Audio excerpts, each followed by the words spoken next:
Good afternoon, ladies and gentlemen, and welcome to LiveRamp's fiscal 2024 fourth quarter earnings call. All lines have been placed on mute to prevent any background noise.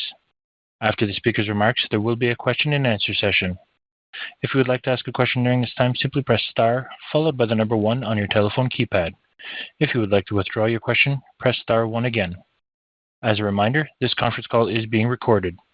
I would now like to turn the call over to your host, Drew Borst, Vice President of Investor Relations.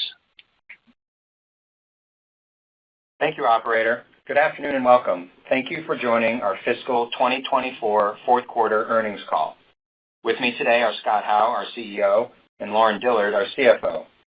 Today's press release and this call may contain forward-looking statements that are subject to risks and uncertainties that could cause actual results to differ materially. For a detailed description of these risks, please read the Risk Factors section of our public filings and the press release. A copy of our press release and financial schedules, including any reconciliations to non-GAAP financial measures, is available at liveramp.com. Also, during the call today, we'll be referring to the slide deck posted on our website.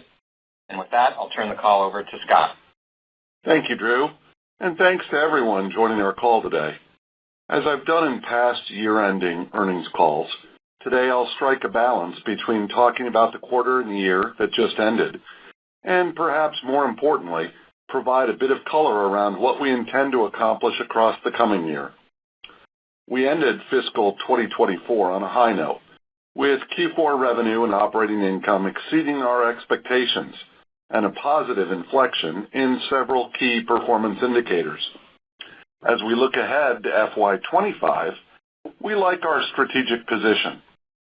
Our data collaboration platform seems well positioned to capitalize on the growing need for secure first-party data collaboration and to sustain addressable digital advertising in a world of third-party signal loss. Operationally, we also feel as if there are still a lot of ways we can run the business even more effectively and efficiently. Before turning to our FY25 priorities, however, let me spend some time on Q4 and FY24. Q4 revenue growth exceeded our expectations across the board, with total revenue up 16%, subscription up 11%, and marketplace up 38%. Revenue was ahead of our guidance by $12 million, or 7%, and non-GAAP operating income was ahead by $3 million, or 20%. Revenue growth came a long way in FY24.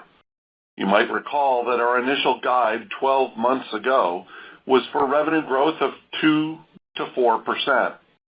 Over the past year, we actually grew our top line at 11%, or 10% on a like-for-like basis, excluding Habu. The majority of the upside was driven by our marketplace business, but subscription also overperformed in the fiscal second half. Subscription revenue growth, after positively inflecting in Q3, accelerated again in Q4 by 1 point to 9% on a like-for-like basis. This growth acceleration demonstrates the progress we made throughout FY24, improving our sales productivity and customer retention. The best leading indicator of subscription revenue is ARR, or annual recurring revenue, and in Q4, growth accelerated for a second consecutive quarter. On a like-for-like basis, ARR grew by 7%, a 1-point acceleration sequentially, and the fastest quarterly growth since Q3 FY23. We continued to see positive momentum in new logo bookings in Q4. Last quarter, I highlighted that Q3 was our highest quarter for new logo dollar bookings in over 2 years. Well, Q4 was the second highest, and just 1% below Q3. We signed a new 3-year contract with a 7-figure annual value with a major home improvement retailer for a bundle of our solutions across identity, connectivity, and data collaboration. We signed another seven-figure annual contract with a multi-year term with a major pharmacy retailer for identity and connectivity. We also continue to successfully upsell our existing customers. Our subscription net retention was better than we expected at 103%. This is still below the levels we aspire to achieve, but I'm pleased with the progress we made in FY24, improving retention by 6 percentage points. We had a notable seven-figure upsell with a multi-year term with a major pharmaceutical manufacturer for our identity onboarding solutions. We had a high six-figure upsell with a 2-year term with a major cosmetics and beauty retailer for our clean room and data collaboration solutions. These customer wins speak to the broader success we're having with the largest, most innovative brand customers. In Q4, our $1 million plus customer cohort count increased by 10 quarter on quarter to 115, equaling our highest net add quarter on record. And FY24 was our best fiscal year on record, with 20 net $1 million plus customer adds. While I am pleased with our progress in FY24, there remains room for improvement. The entire LiveRamp team is focused not just on sustaining our current momentum, but hopefully improving upon it. I am energized about the opportunity in front of us with our data collaboration platform and the industry megatrends that should continue to be a wind at our back. From the transition from third-party signals to authenticated addressability, to accelerating growth in major CTV and commerce media providers, to cloud computing and artificial intelligence. All of these market trends are seemingly poised to drive incremental demand for our solutions, and it's our responsibility to seize this opportunity. We have 4 overarching corporate priorities for FY25. First, enhance both our products and customer experience to help improve customer retention while positioning us for greater upsell success. Second, extend our leadership position in data collaboration. Third, scale our partner and connectivity ecosystem. And fourth, simplify LiveRamp for our customers and employees. I will elaborate on each of these in a minute. But the common thread is that if we successfully execute on these priorities, then we will continue to make progress with our primary financial objective of becoming a Rule of 40 company. Starting with upgrading our products and customer experience to improve customer retention. This is and will always be an ongoing effort, as great customers always expect constant progress. But let me share a few examples. First, we have better aligned our pre- and post-sales teams to more efficiently and effectively onboard new customers and reduce the amount of time between contract signing and go live. Second, we continue to modernize our technology to facilitate greater scale and faster turnaround time. Third, we've upgraded all customers from cookie-based workflows to our Ramp ID, which readies them for pair and other non-cookie integrations, where the advertising performance typically is significantly better. Finally, we deployed dedicated resources to help our activation customers expand the number of destinations where their first-party data is being used. Our internal data tells us that both customer retention and profitability are positively correlated to the number of publisher destinations to which our customers activate their first-party data. We made significant progress with customer retention in FY24, but we think these initiatives and others will help us continue improving in FY25. Our second priority is extending our leadership in data collaboration. Data collaboration helps companies manage and optimize data that is siloed across a growing number of cloud computing environments. Data collaboration is also an antidote to third-party cookie deprecation and other signal loss. In a recent eMarketer survey, advertisers and publishers were asked which solutions held the greatest promise of replacing cookie-dependent solutions. The number one response from approximately half of the advertiser and publisher respondents was first-party data activation. We believe this is particularly true for the largest, most sophisticated companies. After all, first-party data is not equally distributed across the ecosystem. Some companies are rich in first-party data, like retailers and major publishers, and others are first-party data poor. Our data collaboration platform provides a solution for this data inequality by enabling the secure sharing of first-party data with trusted business partners for mutual benefit, in a manner similar to the mutual benefits retailers and CPG companies get through data sharing in retail media networks. Habu is an important component of our data collaboration strategy. We're now 4 months into the Habu acquisition, and I'm convinced the influx of both talented people and elegantly simple yet sophisticated technology make us a better company and position us for greater long-term success. We have already integrated Habu's cleanroom technology into our data collaboration platform. The onboarding of our new colleagues was fairly easy, given our shared excitement about the future, and the talented Habu leadership team has been given expanded responsibilities and access to even more resources.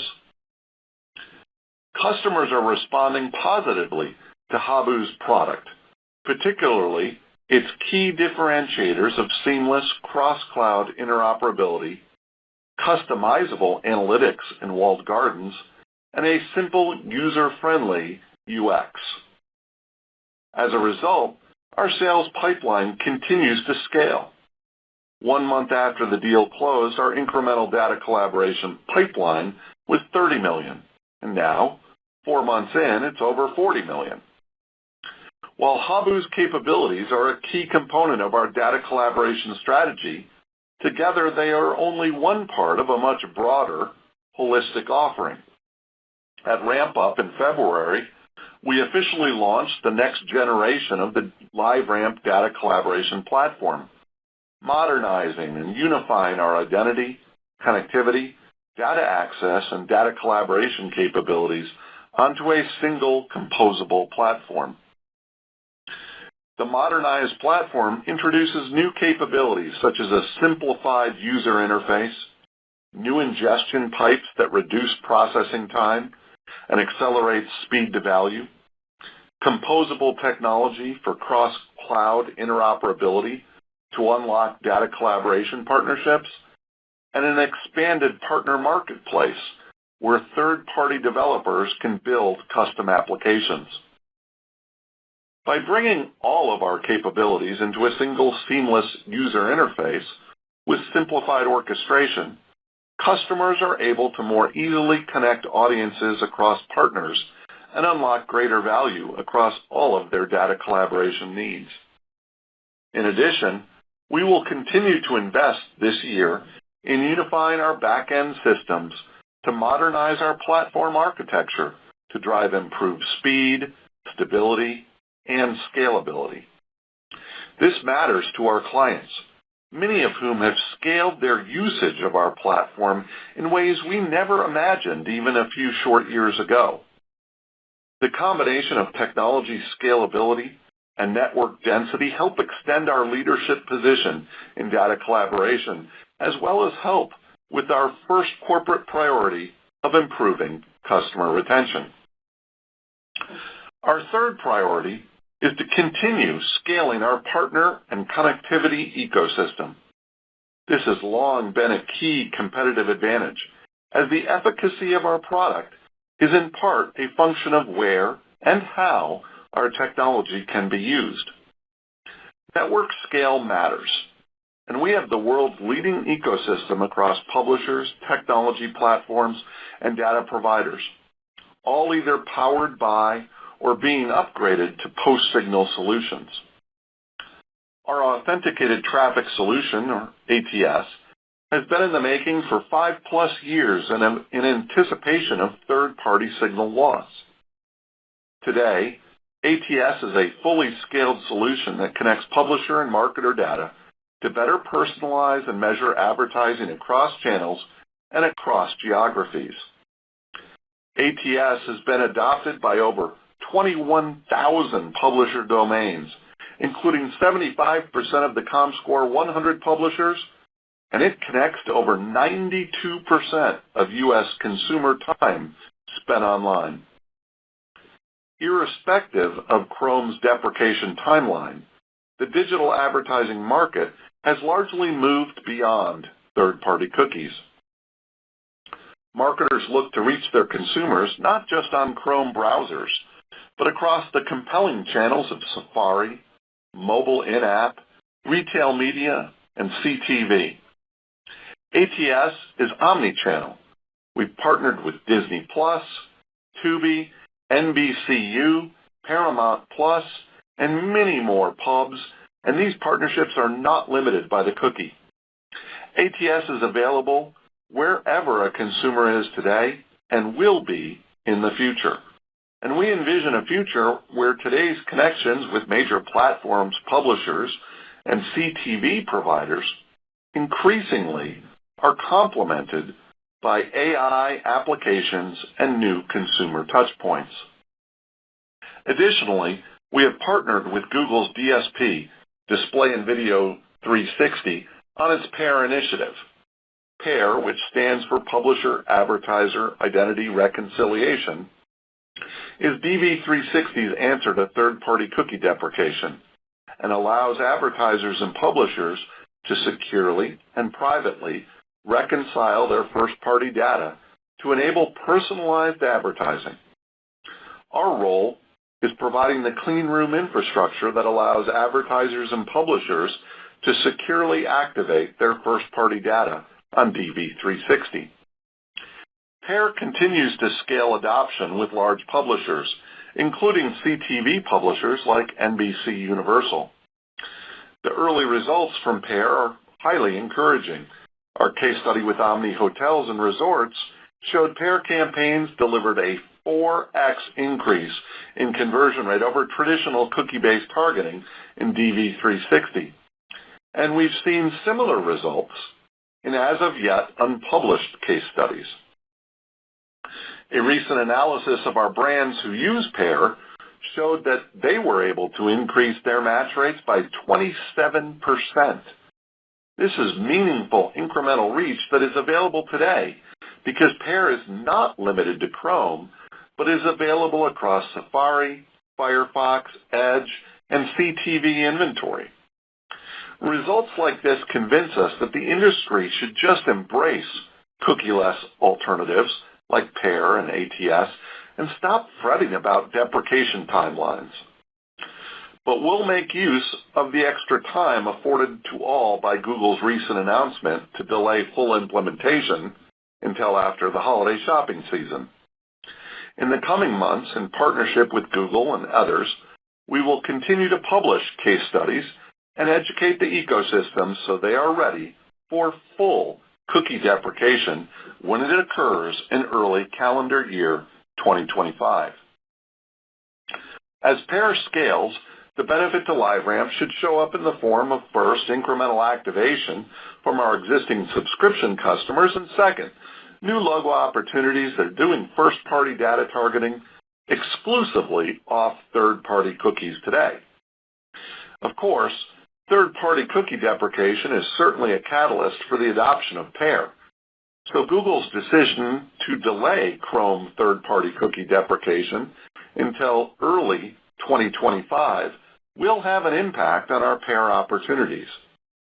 We think we've appropriately reflected this in the FY25 guidance Lauren will provide today.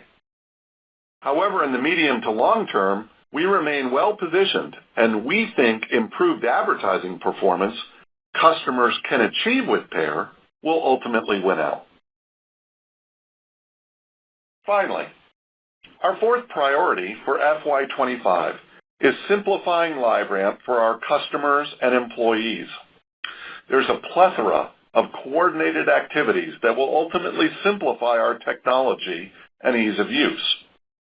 We're always working to improve our UIs, simplify and streamline our contract processes, re-examine our pricing policies, and modernize our technology.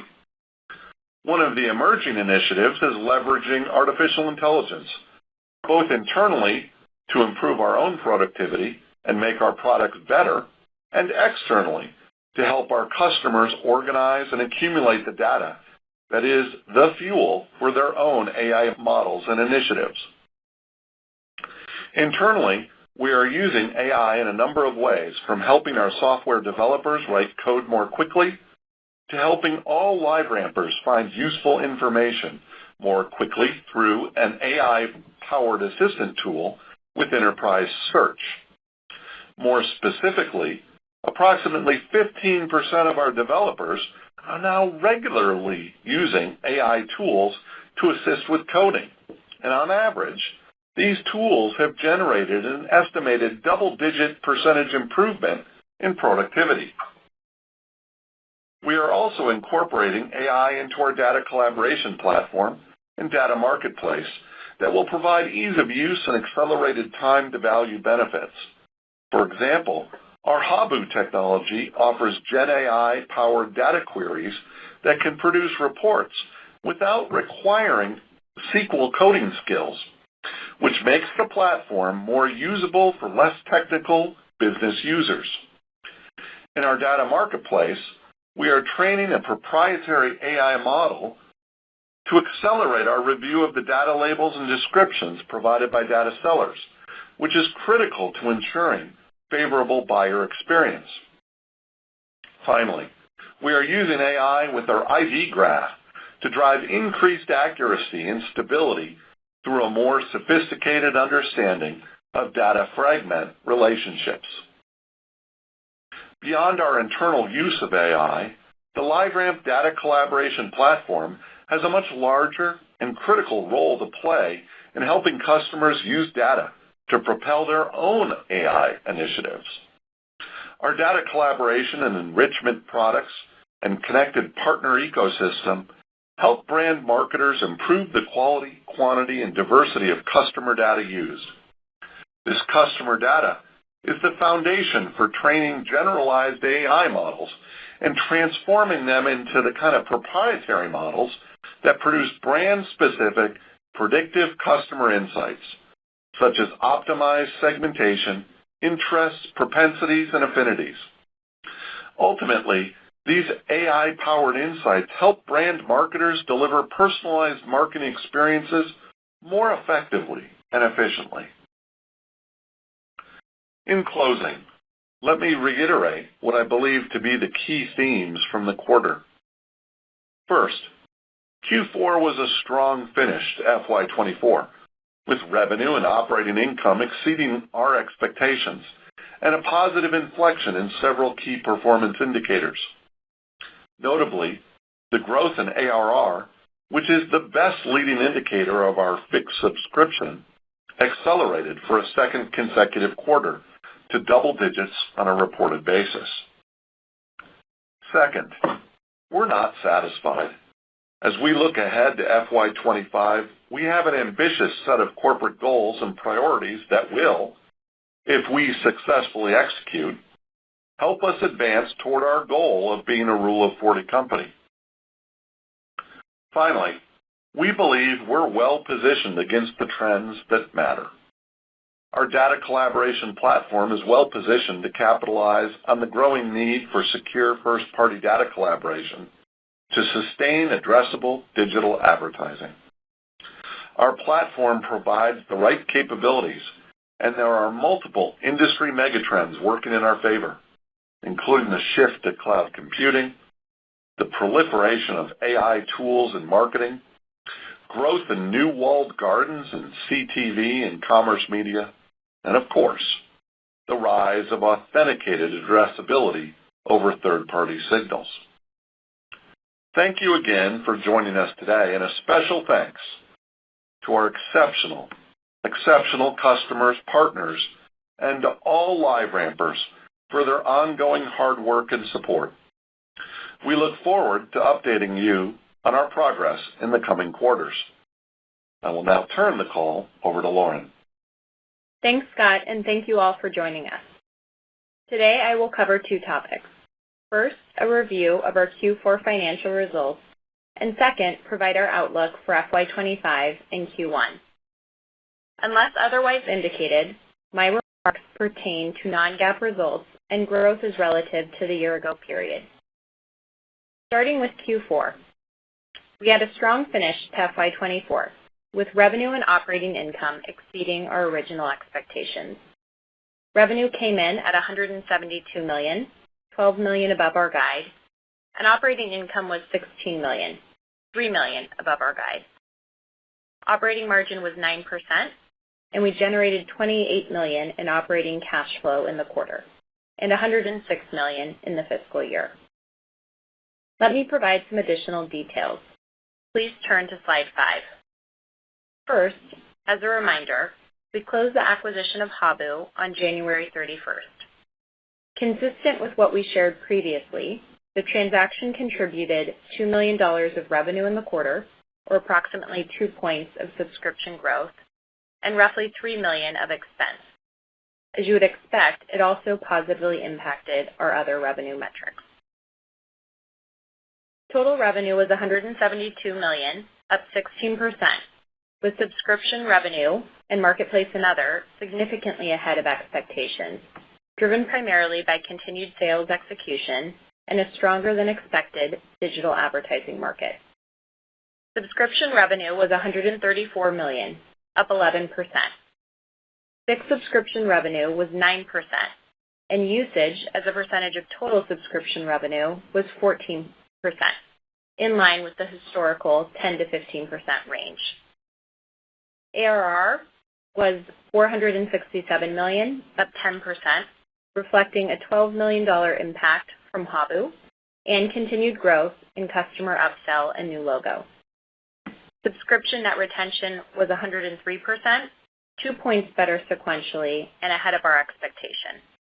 The outperformance was driven in part by Habu and by strong upsell of our clean room and connectivity products. Current RPO, or our next 12-month contracted backlog, was $414 million, up 23%.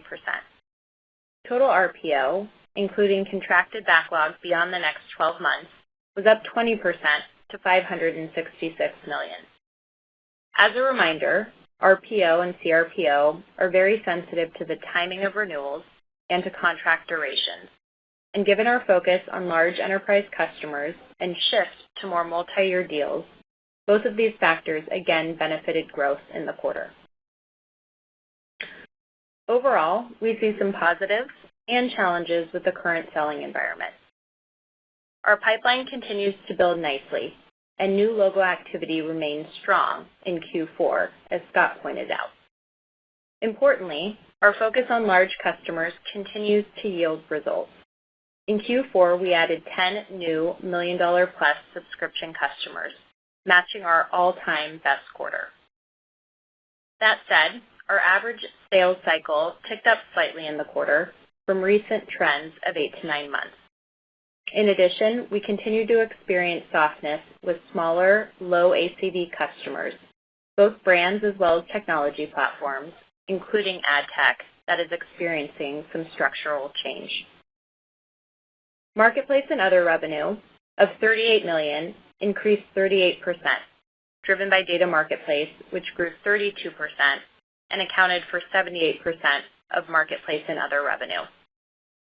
Data Marketplace growth was aided by an easy year-ago comp, as well as a healthy digital ad market, with particular strength in CTV. We also continue to see strong growth in professional services, which accounted for approximately 30% of Marketplace and other growth.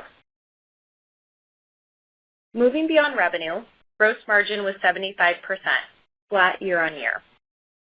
Operating expenses were $113 million, up 16%, reflecting the acquisition of Habu and higher performance-based compensation. Operating income was $16 million, up from $14 million a year ago, and our operating margin was 9%. GAAP operating loss was $14 million.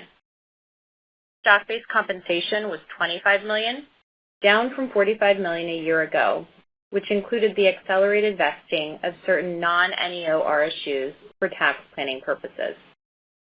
Operating cash flow was $28 million, down from $31 million a year ago due to higher cash taxes and working capital. For the full year, operating cash flow was $106 million, up from $34 million last year. We repurchased $15 million of stock in Q4, bringing the full year buyback to $61 million. We have approximately $157 million remaining under the current authorization that expires in December of this year. In summary, Q4 was a strong finish to the fiscal year, with revenue and operating income exceeding our expectations. Growth in subscription revenue and ARR positively inflected, returning to double digits, and subscription net retention was comfortably above 100%.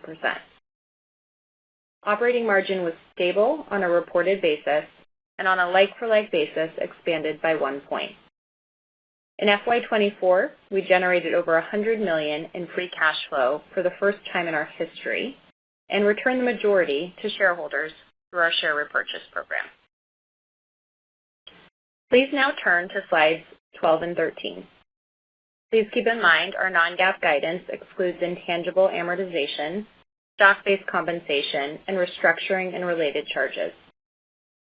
Starting with the full year, we expect revenue of between $710 and $730 million, up 8 to 11% year-on-year. Our revenue guidance reflects the continuation of the Q4 momentum in the fiscal first half and slightly slower revenue growth in the second half, given limited visibility into the macro, as well as the potential for cookie deprecation to cause some short-term disruption among customers. Cookie deprecation is obviously a big change to the digital advertising market and will require the industry and our customers to adapt. We don't have perfect visibility into how and when our customers adapt, particularly in the near term.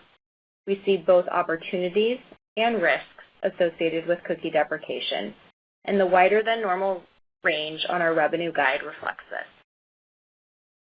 We expect subscription revenue growth to accelerate to the high single digits, and fixed subscription revenue is expected to grow high single to low double digits. Subscription usage revenue is forecasted to be roughly flat year-on-year. We also expect international subscription revenue to be down mid-teens year-on-year, given our recent APAC restructuring. Our outlook for subscription revenue assumes net retention remains within a range of 100 to 105%, broadly consistent with the recent trend.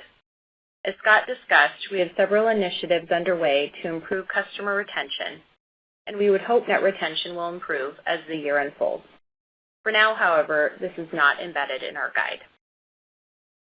We expect marketplace and other revenue growth to be between low double digits and mid-teens.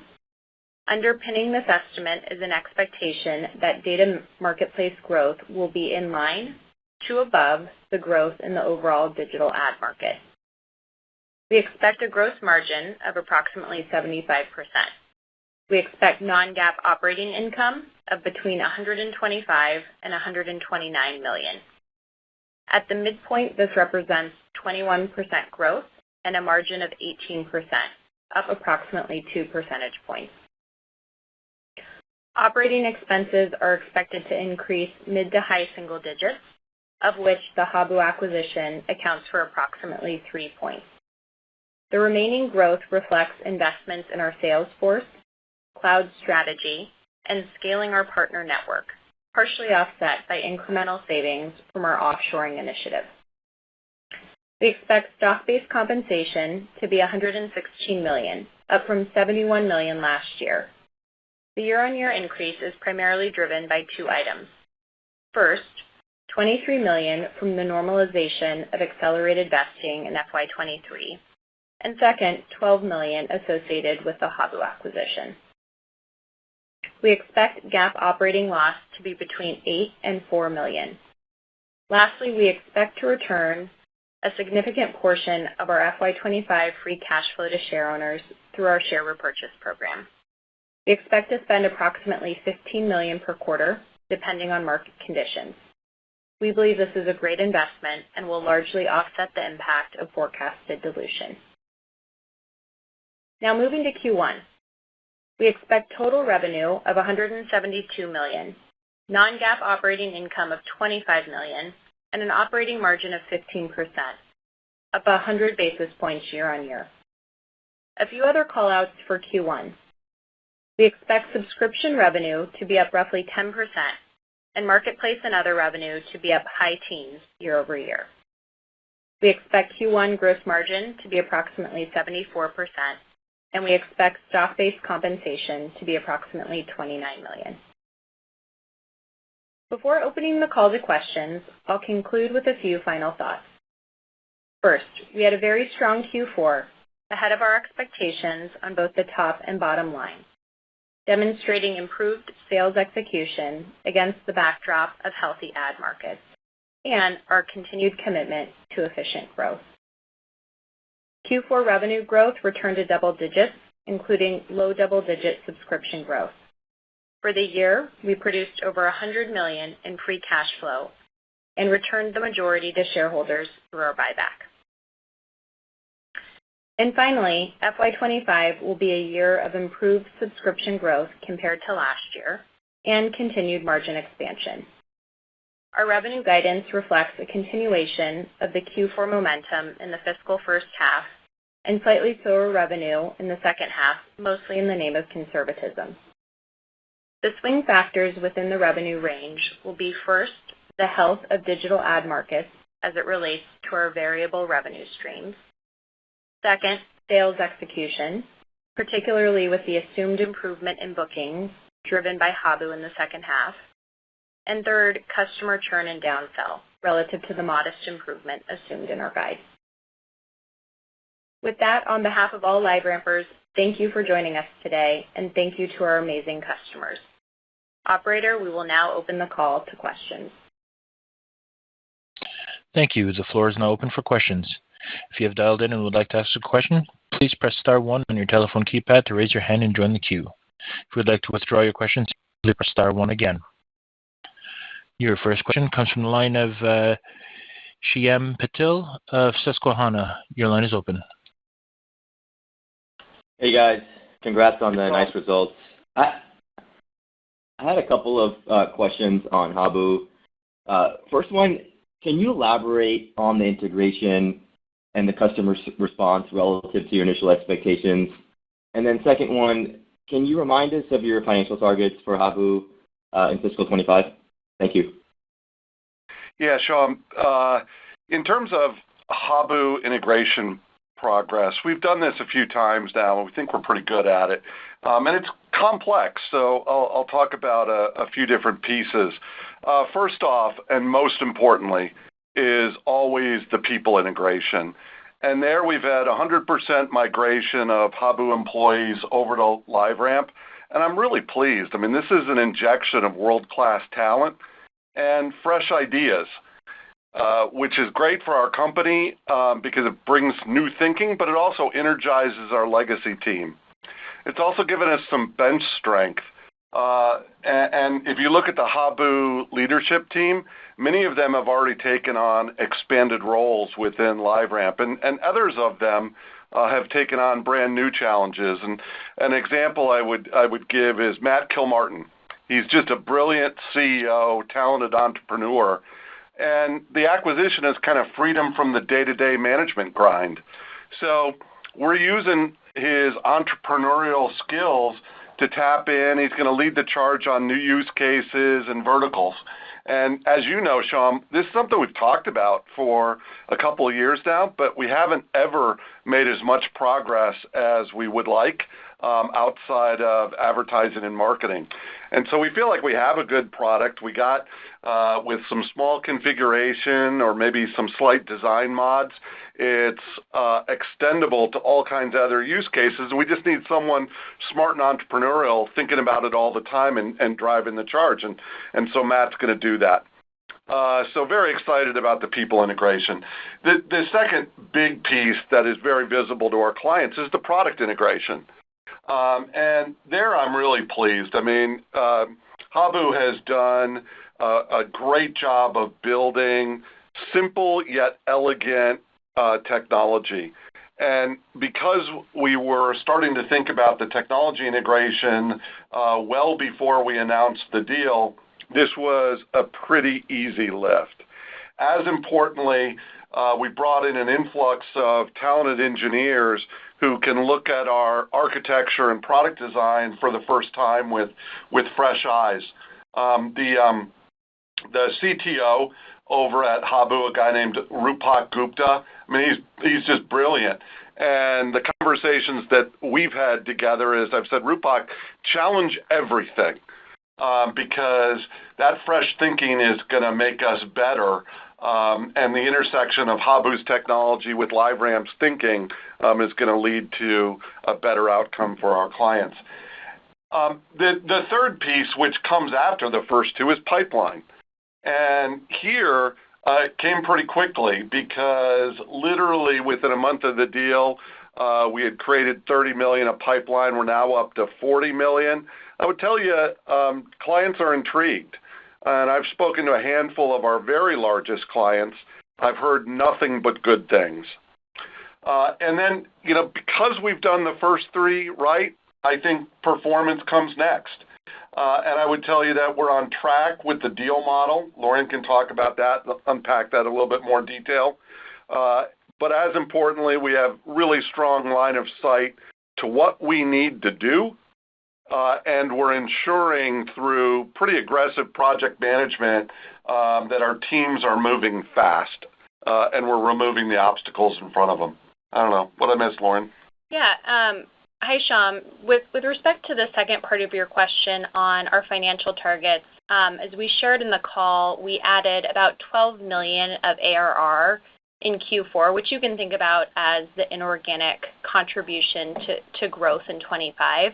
We continue to target 18 million of revenue in 25. Again, this is a synergized number, so inclusive of a few million of synergies from cross-sell in the back half of the year.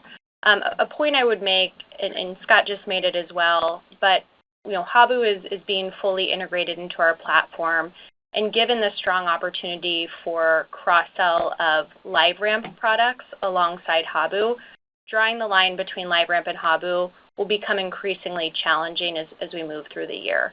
And then just a final point on the bottom line, we continue to target break even on an op income basis, which equates to about a point of dilution on op margin in 25.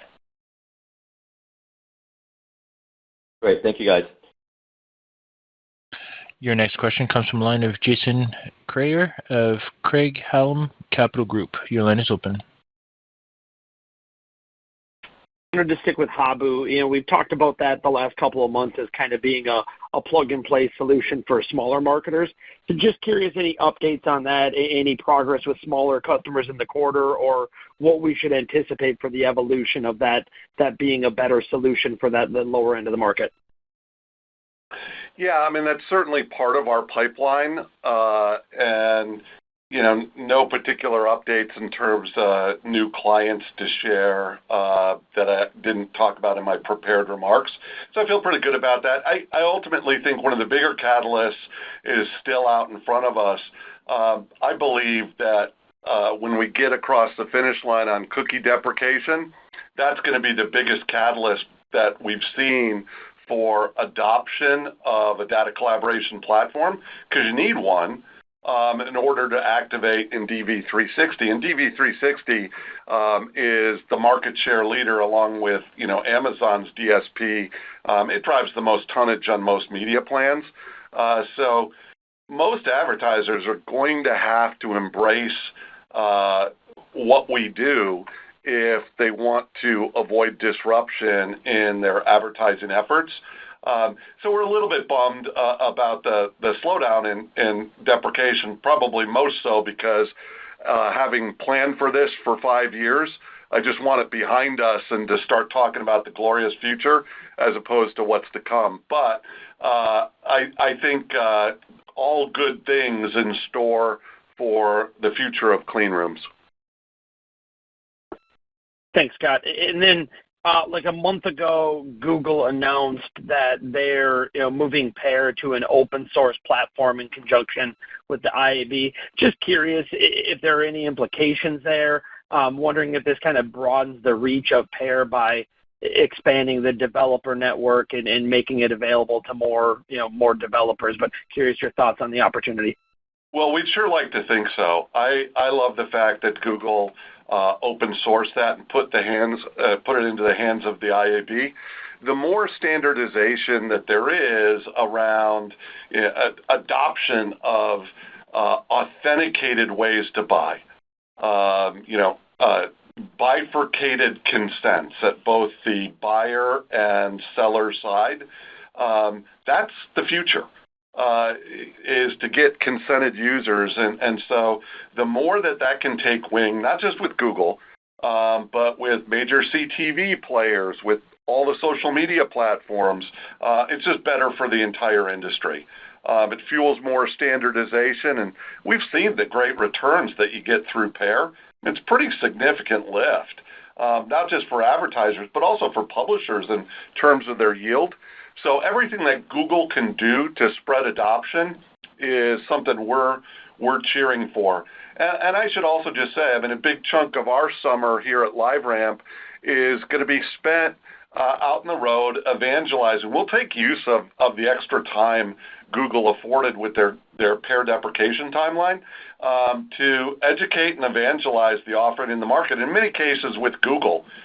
So we'll be doing some stuff with them at Cannes in next month, and just a lot of road shows, seminars, things like that to ensure that the market's ready.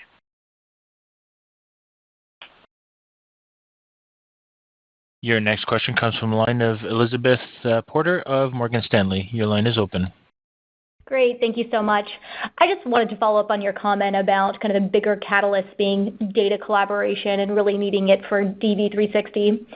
I understand that the timeline to recognize some of this opportunity has been pushed out a bit, but any sort of framework you're providing in terms of how to think about sizing the opportunity tied with PAIR and how that could impact LiveRamp? Yeah, well, first off, Elizabeth, and I'm sure that Lauren can dive into this a little bit more. I would tell you, if you look at our guidance, we're being what we think is appropriately conservative with respect to PAIR. And, with the timeline now really shifting into the last quarter of our fiscal year, so, that January to March timeline, we won't see a huge impact of it in our year this year, but we've been very, what we think, appropriately conservative because there's just going to be gazins and gazouts. Remember that you have an entire industry that was built on cookies and has operated on them for the last 30 years, and we got 9 months to get them fully ready for the cutover. And my guess is we'll be pretty successful with the sophisticated advertisers, but there's probably going to be a lot in the industry who won't be ready. And so it'll be interesting come next calendar Q1 to see how that plays out. It wouldn't surprise me if there's a stall as folks figure out what they're doing operationally before there's an acceleration. That said, as you know, Elizabeth, we're out in the market telling folks not to wait. because the same techniques that can be utilized in pair, it's just an extension of what folks are doing in cookies today, but it gets you pretty significant incremental reach because it allows you to reach the consented users on Firefox and Edge and Safari, and that drives a pretty significant increase in performance. So, we're going to try really hard to prepare the industry and get them converted well before next Q1. But I think it's a little bit unpredictable. Now, the last thing I would say is, initially, we think that we'll see the first impact on just usage because people will switch from cookies to true authentication and everything that they do. It'll make our existing clients even stickier. It might drive some incremental usage. That's particularly true as authenticated methods extend to the major CTV providers. But then, the next catalyst will really be not seen in our subscription usage as much as just clean room adoption. We think that virtually everybody's going to need to have a clean room to do the kind of advertising, addressable advertising that they've grown used to. And that should be a catalyst for us both in the U.S. To win potential new clients, but then also internationally, where, in many cases, Google's market share internationally, DV360's market share internationally is much higher than it is here in the U.S. Great. Thank you so much. And just as a quick follow-up, it was good to see the new logos start to increase quarter over quarter after being flat to down earlier in the year. So could you just talk about kind of where are the incremental kind of customers coming from? Is this momentum with cloud partners, kind of Habu? And how should we think about just the durability of net adds? Yeah. Hi, Elizabeth. Lauren here. Great question. And as we've mentioned in the past, there are a lot of moving pieces with respect to customer adds, and Habu did benefit this metric in the quarter. On an organic basis, customer count was roughly stable in Q4, and the trends that we have been seeing in recent quarters played out again in Q4, which is continued strength in high ACV brand customers. Partially offset by continued pressure with lower ACV customers, particularly in the ad tech cohort. As we look ahead to FY25, we would expect overall customer count to be somewhat muted, again, given the dynamics that I just mentioned. That said, and we've discussed this in recent quarters, we have shifted our sales focus to larger, higher LTV brand customers over the past year plus, and you really see that play out in metrics like our $100 million customer count, which grew nicely in FY24, and we would expect to continue to grow nicely into FY25. Great. Thank you so much. Your next question comes from the line of Mark Zgutowicz of Benchmark. Your line is open. Thank you. Hi, Scott and Lauren. Congrats on an exceptional quarter. Just a couple questions from me on the pipeline. $30 million, I guess it's $40 million now since the Habu acquisition. I'm curious if you think about what's driving that, maybe this a split between demand for walled garden, self-service, cloud interoperability from your existing clients versus new verticals, accelerating subscription outside of retail and CPG. If you could maybe provide some color there, it'd be helpful. Yeah, it really is both. So if I think back, a year, 2 years ago, we obviously had a lot of success powering the retail media networks. But even in my prepared remarks, the examples that I gave went beyond retail. So I talked about a pharmaceutical, for instance, company, and we're also doing some really interesting things in travel. And not surprisingly, some of the most interesting things that we're starting to talk about and you're starting to see are actually in the entertainment space. It's the case that as you think about a world that increasingly first-party data is going to be really important, well, who has great sources of first-party data? The major publishers. And they're not all named Google and Facebook. You think about all of the CTV providers that you authenticate every time you log in. They have deep viewership information, and they know a lot of demographic information as well. And so, kind of the clean room capabilities that any advertiser can spin up with those destinations is pretty powerful. So I think retail and packaged goods gave every other industry a roadmap to follow here. And Mark, maybe just to put some additional color against that, if we look at the collaboration or clean room deals we won in Q4, about half were with retail and CPG, but half were with the companies that Scott just mentioned, so publishers, travel and entertainment companies, automotive companies, healthcare. And if we look at the composition of our pipeline and the pipeline created, it kind of mirrors that split. Got it. That's helpful. And maybe on the new verticals, is it too early to start talking about, a potential sizable TAM expansion here, outside of the CPG and retail? Meaning, do you have adequate sales capacity to sort of address, these newer verticals? Is that expanding, and will that sort of TAM expand as you add more capacity there, or what is that just a learning curve more with those industries and that just takes time?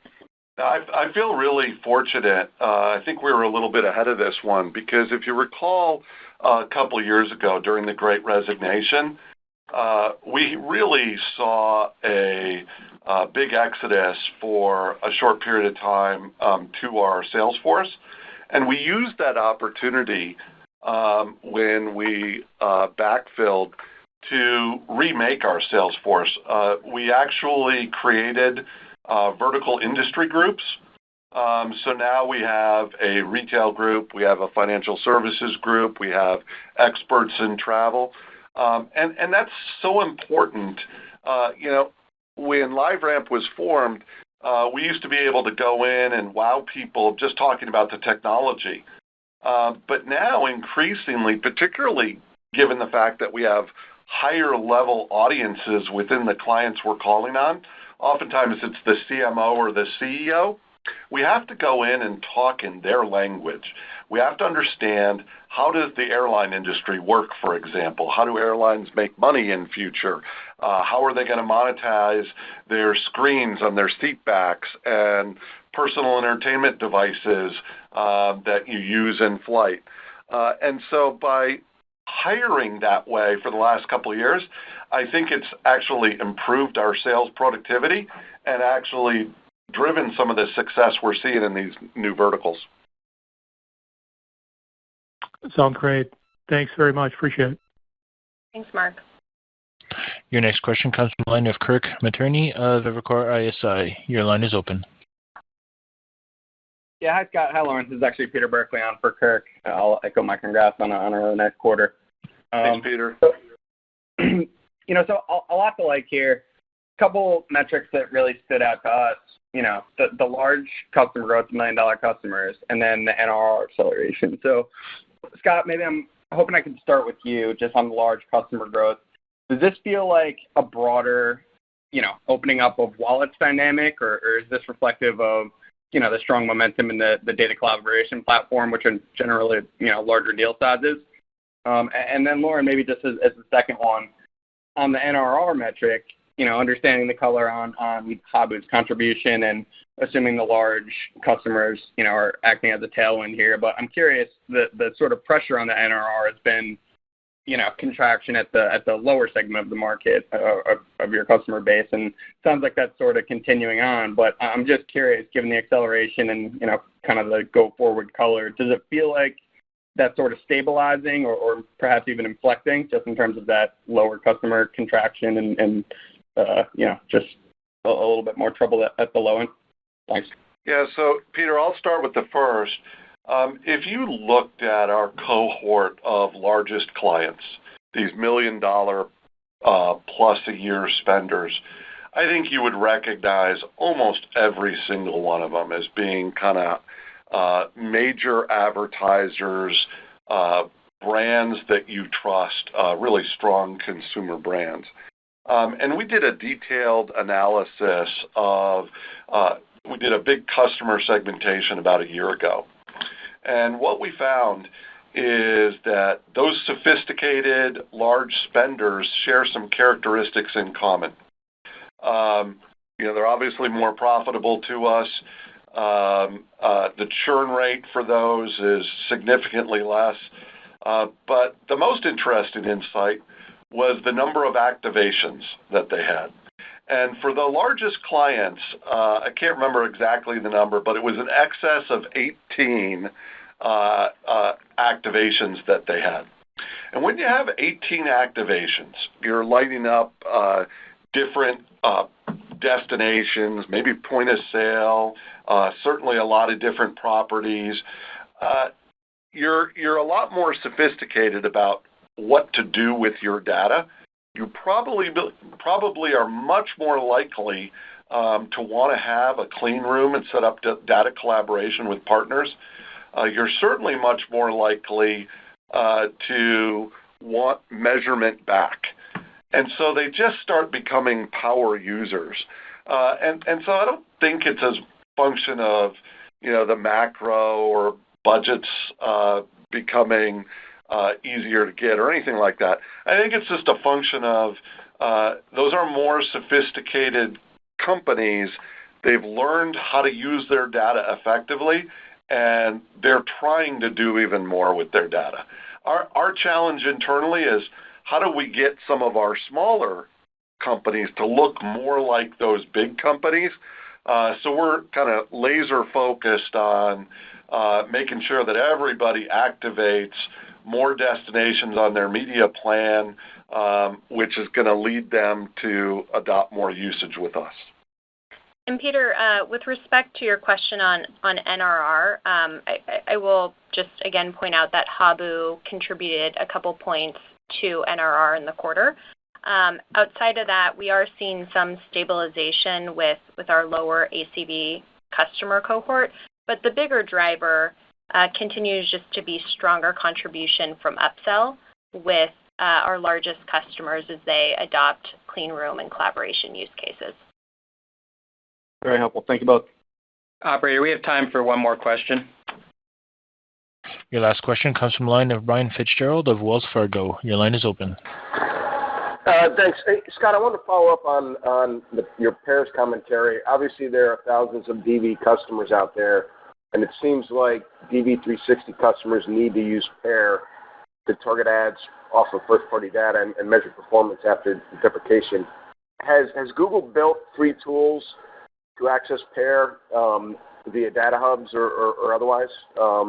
It seems like you are far and away, the most important partner for Google's messaging about pairs, the announcement with NBCU and so on, and customers more or less need to adopt. Is that a correct way to view the opportunity expansively, or are there other considerations, free tools, more clean room partners likely to be named over time? Any other reason to look at it more conservatively?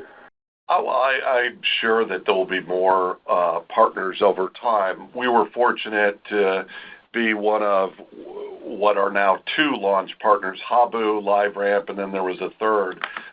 So we actually comprised 2/3, I guess, of the original launch partners for this. And the deal is they're not building the technology. Rather, they're mandating that someone who does pairing has a clean room partner.